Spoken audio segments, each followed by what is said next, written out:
Hello, writers and readers. I'm freelance fiction editor Miranda Darrow, here with my weekly video about writing, editing, and the writing life.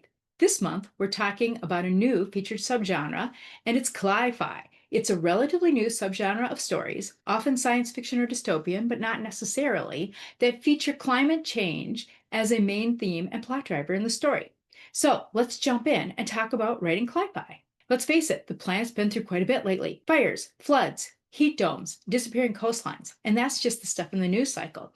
It's no wonder that more authors are turning to cli-fi, or climate fiction, as a lens to explore how humans live, love, and survive in a changing world. But good cli-fi isn't just disaster porn or endless scenes of people wading through melted ice caps.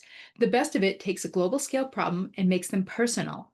It focuses on individual people. Below are some practical tips and common themes and tropes and settings to help you write your climate fiction that feels grounded, gripping, and emotionally true. What is Cli-Fi really? Cli-Fi is usually a subgenre of speculative fiction. It can overlap with sci-fi, literary, dystopia, or eco-thriller, in which climate change or environmental collapse drives the story's world, conflict, and character arcs. Unlike post-apocalyptic tales caused by vague disasters, Cli-Fi's catalysts are rooted in science: sea level rise, deforestation, mass extinction, new pathogens, or resource wars. But here's a key. It's not about preaching. It's about exploring how people respond when the rules of their environment change. What are some common themes in Cli-Fi? Adaptation and survival. How do ordinary people adapt when their homes, food systems, and weather patterns shift beyond recognition? For example, The Water Knife by Paolo Bacigalupi explores life in a drought-ravaged American Southwest where water rights are worth killing for. Corporate greed and environmental exploitation. This is a classic conflict driver.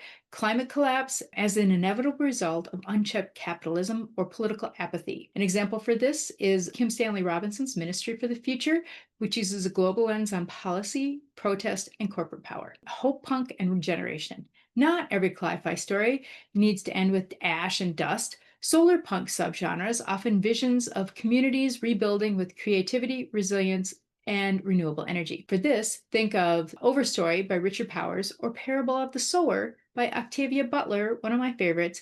It's gritty, yes, but it's ultimately humanistic. Environmental justice and inequality. Climate change doesn't hit everybody equally. Explore how race, class, or geography shape who suffers and who adapts. An example for this is The American War by Omar El Akkad, which tackles this through a second American Civil War driven by fossil fuel bans. Memory, legacy, and loss. Cli-Fi often carries a tone of mourning. What's been lost? What might still be saved?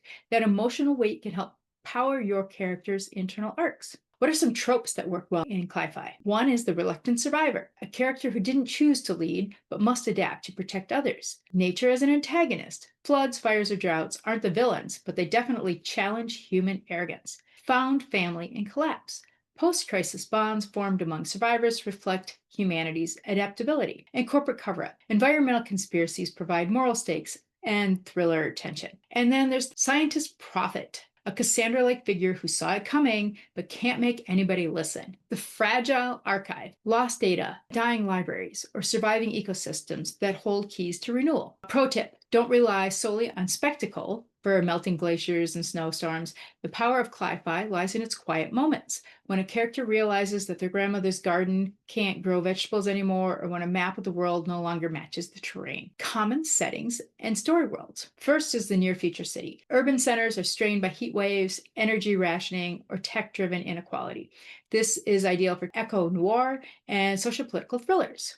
Or another one is the floodplain or coastlines. Rising sea forces migration and reinvent what home means, perfect for literary or family dramas. The agricultural heartland. Crops fail, soil turns to dust, and rural communities reinvent themselves. This is great for slow burn, character-driven stories with generational tension. The Arctic or deep sea.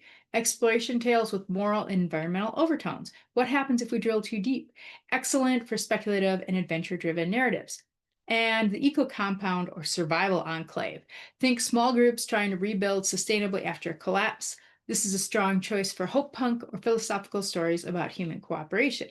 Here's some tips for writing effective Cli-Fi. Research the science, but write the people. You do not need a PhD in climatology. Read climate reports, then translate big data into human scale experience. If a lake dries up, shows what happens with the child who used to swim there. Ground the extraordinary in the ordinary. A dinner table scene under a heat lamp lighting can say more about scarcity than an entire monsoon montage. Use sensory details as world building. Heat shimmers, recycled air, algae-laced bread. Small details can make a changed planet believable. Fourth tip, let your characters disagree. Cli Fi thrives on moral ambiguity. Who's right? The activist who's sabotaging the pipeline or the parent trying to keep their kids fed by working for the oil company? Tip number 5, balance despair with resilience. Readers connect more deeply when hope flickers amid catastrophe. You don't need a happy ending, just a reason for people to keep going. And tip 6, avoid the lecture. Preachy Cli Fi reads like a textbook. Trust your characters and setting to carry the message. Let the readers feel the consequences and not be told them. Closing thoughts. Cli Fi isn't just warning readers, it's about imagining what we do next. Whether your story ends in fire or renewal, you're part of a creative lineage asking the big question. How do we live well in a world that we've changed forever? If your story can make readers care about that, then you're already writing something revolutionary. If you enjoyed this video, please like, subscribe, and share. I post new content every week about writing, editing, and the writing life. And next week, I will have my list of book recommendations for recent Cli Fi titles. This is Miranda Darrow wishing you happy writing!